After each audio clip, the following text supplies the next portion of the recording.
한국항공우주 주주님들 반갑습니다. 오늘도 한국항공우주 종목 분석 시작하겠습니다.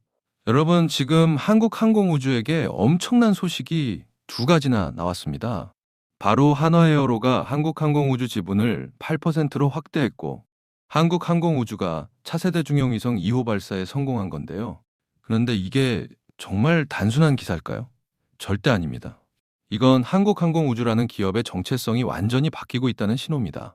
오늘 이 신호들이 왜 중요한지, 그리고 한국항공우주가 앞으로 어떤 기업으로 재평가될 수 있는지를 명확하게 말씀드리겠습니다. 여러분, 항공기 회사가 갑자기 우주산업으로 간다는 게 이상하지 않나요?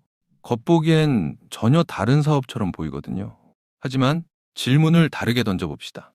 항공기와 우주위성, 정말 다른 기술일까요? 아닙니다. 둘 다 극도의 신뢰성을 요구하는 복잡한 시스템입니다. 항공기를 고도 1만 미터에서 안정적으로 비행시키는 기술과 위성을 고도 400km 우주에서 5년 이상 작동시키는 기술은 같은 뿌리에서 나온 겁니다. 오늘은 한국항공우주가 우주산업 경쟁에서 어디에 서 있는지, 그리고 앞으로 어디로 달려갈 수 있는지를 세 가지로 살펴봐야 합니다. 첫째, 한화의 경영 참여가 한국항공우주 사업에 어떤 가속도를 줄 것인가. 둘째, 차중 2호. 성공이 실제 수익으로 어떻게 이어질 것인가. 셋째, 민간 우주산업이 성장하는 이 타이밍에 한국항공우주는 얼마나 빠르게 달려갈 수 있는가. 이 세 가지를 통해 한국항공우주의 성장 궤적을 명확하게 보겠습니다. 지금 글로벌 방위시장에서 한국은 어떤 위치에 있나요? 여러분도 뉴스에서 본 것처럼 한국의 방위산업 기술력은 이미 세계 수준입니다. K2 전차, KF-21 전투기, 무기체계 수출까지 전 세계가 인정하는 수준이거든요. 한국항공우주는 이 중심에 있는 기업입니다. 항공기와 헬기 개발로 30년 이상 축적한 기술력, 정부와의 협력 경험, 공급망 신뢰도가 모두 한국항공우주에 있다는 뜻이에요. 여러분, 이게 우주산업 진출에서 가장 큰 자산입니다. 한화에어로가 한국항공우주 지분을 4.99%에서 8%까지 늘렸습니다. 숫자로만 보면 몇 퍼센트 더 늘린 거 아닐까요? 하지만 이 경계가 뭘 뜻하는지 아세요? 4.99%까지는 공시 의무가 없습니다. 조용히 지분을 늘릴 수 있다는 뜻이에요. 그런데 8%를 명시한 이유는 뭘까요? 바로 의사결정에 실질적으로 관여하겠다는 신호입니다. 이게 왜 중요할까요? 우주산업 진출에는 정부 협력, 기술 투자, 공급망 확보가 동시에 필요한데, 한화에어로가 경영 참여를 선언함으로써 이 모든 걸 빠르게 움직일 수 있게 된다는 의미입니다. 한화에어로가 한국항공우주의 경영 참여를 선언한 진짜 이유가 뭘까요? 자금력도 크지만 더 중요한 건 기술과 네트워크입니다. 한화에어로는 미사일 기술, 우주발사체 개발 경험, 정부 방위사업 관리 경험을 모두 갖고 있거든요. 한국항공우주는 이 자산들을 활용해서 무엇을 할 수 있을까요? 위성 개발 기간을 단축하고 발사 안정성을 높이고 정부 사업 수주를 가속화할 수 있다는 뜻입니다. 한화에어로가 한국항공우주의 경영 참여를 선언한 순간, 한국항공우주는 단순 계약자가 아니라 한화에어로의 우주산업 담당 회사가 되는 겁니다. 기술 개발에서부터 사업화까지 전 과정에서 한화에어로의 노하우와 자금이 흐르기 시작한다는 의미거든요. 한국항공우주가 차세대 중형위성을 2번 연속 성공시켰습니다. 이게 왜 중요할까요? 첫 번째는 운이 좋을 수도 있으니까요. 하지만 같은 설계로 두 번째까지 성공시키는 건 다릅니다. 차중 2호 성공은 한국항공우주의 위성 설계, 제조, 시스템 통합 능력이 신뢰할 만하다는 걸 의미합니다. 이제 한국항공우주는 더 이상 정부 프로젝트 수행 기업이 아니라 자기 기술로 위성을 만드는 기업으로 재평가될 수 있거든요. 여러분, 이게 바로 차중 2호 성공이 실적으로 이어지는 이유입니다. 정부는 한국항공우주를 더 많은 사업에 발주할 것이고, 민간도 한국항공우주를 신뢰할 수 있는 파트너로 보기 시작할 겁니다. 4년 주기로 다음 프로젝트를 앞당길 수 있는 근거가 생긴 거죠. 이제 핵심인데요. 한국항공우주가 우주산업에 진출하는 이 타이밍이 정말 절묘합니다. 왜냐하면 지금 세계 우주산업 자체가 변하고 있거든요. 과거에는 정부가 우주 개발을 독점했어요. 나사, ESA, 러시아 우주청 이런 기관들만 위성을 올릴 수 있었죠. 그런데 지금은 어떨까요? 스페이스X, 아마존, 중국의 민간 기업들까지 위성을 띄우는 시대가 됐습니다. 이게 뉴스페이스입니다. 정부 주도에서 민간 주도로 바뀌면서 위성통신, 지구 관측, 우주 데이터 분석 같은 새로운 시장들이 폭발적으로 자라나고 있거든요. 한국항공우주가 정확히 이 시점에 우주산업으로 나아간다는 건 가장 큰 파이가 나눠지는 시점에 테이블에 앉는다는 뜻입니다. 여기서 한 가지 더 짚고 넘어갈 게 있는데요. 정부가 얼마나 진지하게 우주산업에 투자하는지 봐야 합니다.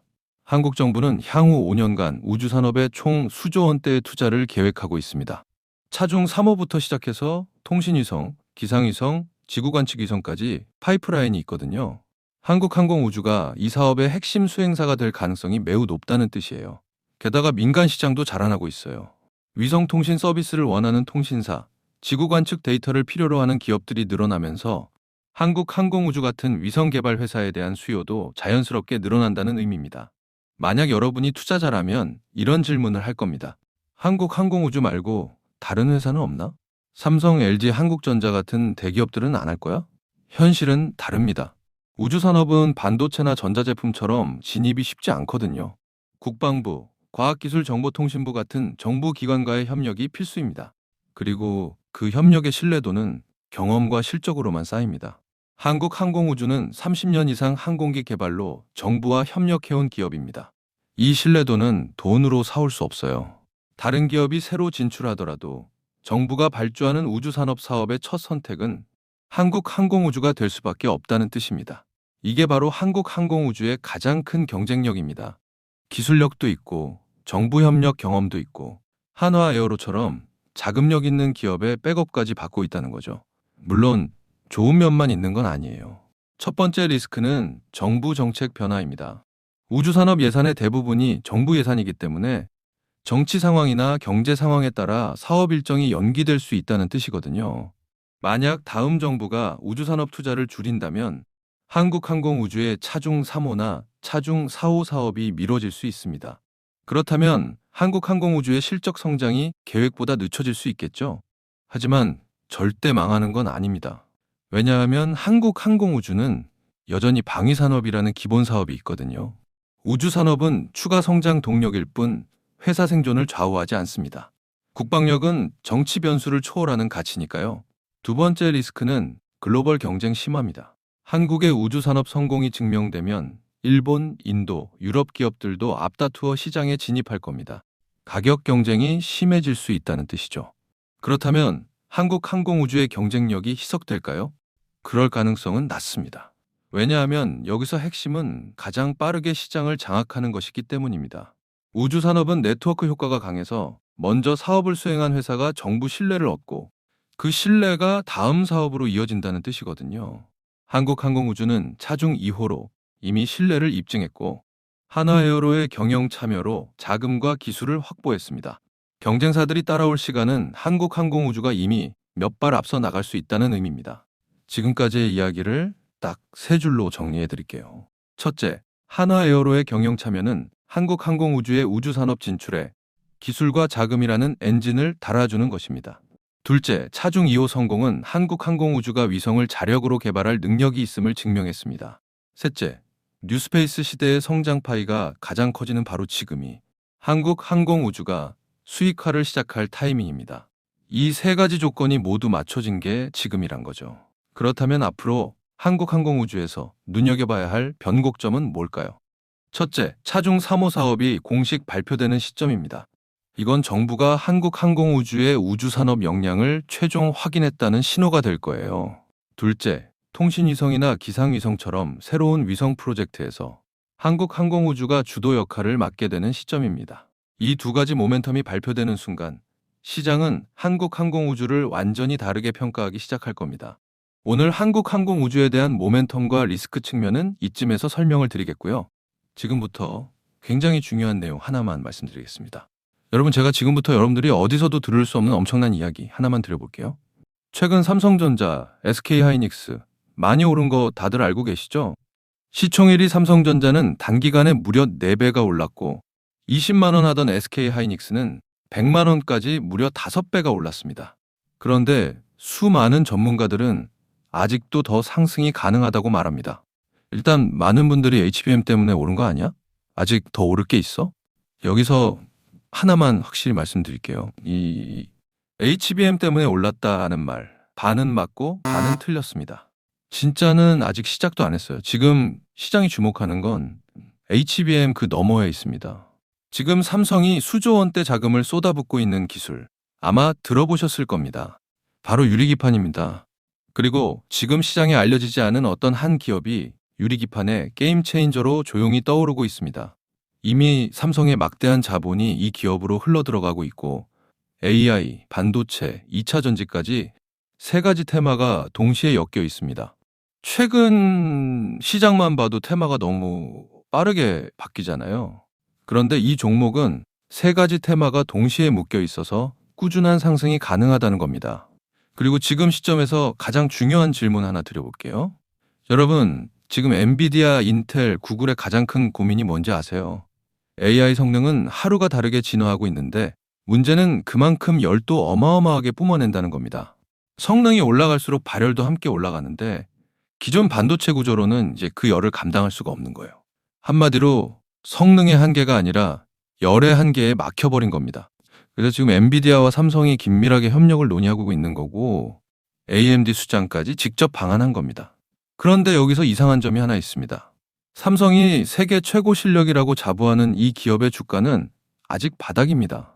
왜일까요? 세력들은 절대로 아무 때나 주가를 올리지 않습니다. 항상 남들보다 먼저 오랜 시간 매집을 하고 그 다음 재료가 시장에서 부각되기 시작할 때 그때부터 본격적인 상승세를 보여준 겁니다.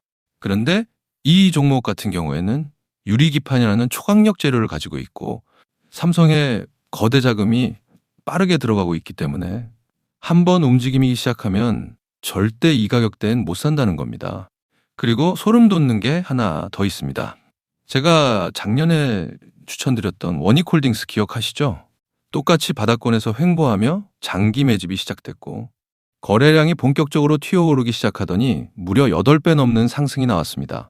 그런데 이 종목도 보면 어떻습니까? 바닥권에서 횡보하며 오랜 시간 매집이 진행됐고 거래량이 중간중간 강하게 튀어올랐습니다. 그렇다는 건 이 종목도 원익홀딩스만큼 상승이 나올 수 있다는 의미이고 거래량 볼륨이 원익홀딩스보다 더 크기 때문에 그 이상의 상승이 나올 수밖에 없다는 겁니다. 그리고 수급도 한번 보세요. 외국인과 기관들은 쉬지 않고 매수하고 있는데 개인들만 매도하고 있습니다. 전형적인 메이저 세력의 수급 패턴입니다. 게다가 최근 들어 기관들과 외국인들의 매수세가 점점 강해지고 있기 때문에 머지않아 본격적인 상승이 시작될 겁니다. 그래서 지금 시간이 얼마 남지 않은 만큼 정말 많은 고민 끝에 세력 매집주를 구독자분들께 100% 무료로 공개를 해드릴 거니까요. 대신 여러분들은 구독과 좋아요는 꼭 눌러주시고 지금 화면에 제 개인 번호 잠시 보이시죠? 여기 있는 번호로 매집이라고 2글자 남겨주시면 제가 직접 보내드리겠습니다. 지금까지 제가 추천드린 종목들 다들 기억하시죠? 원익홀딩스 8배. 이 수익을 가져가신 분들의 공통점이 딱 하나 있습니다. 먼저 알았다는 겁니다. 오늘 소개드리는 이 종목도 마찬가지예요. 차트는 이미 신호를 보내고 있고 외국인과 기관은 조용히 담고 있습니다. 이 기회를 놓치는 순간 지금 이 가격은 다시 오지 않습니다. 종목명과 목표가 그리고 매수 전략까지 정리된 자료를 저희 구독자분들께 바로 보내드릴 거니까요. 마지막으로 구독과 좋아요 이 2가지만 눌러주시고 상단에 제 개인 번호로 매집이라고 2글자 남겨주시면 제가 직접 보내드리도록 하겠습니다. 투자에서 수익의 차이는 결국 기회를 알아봤을 때 시도했느냐, 그냥 지나쳤느냐에서 갈립니다. 그러니까 저희 구독자분들은 이 기회 절대 놓치지 마시길 바라겠고요. 오늘 영상은 이쯤에서 마무리하고 저는 다음에 더 좋은 분석으로 다시 찾아뵙겠습니다. 감사합니다.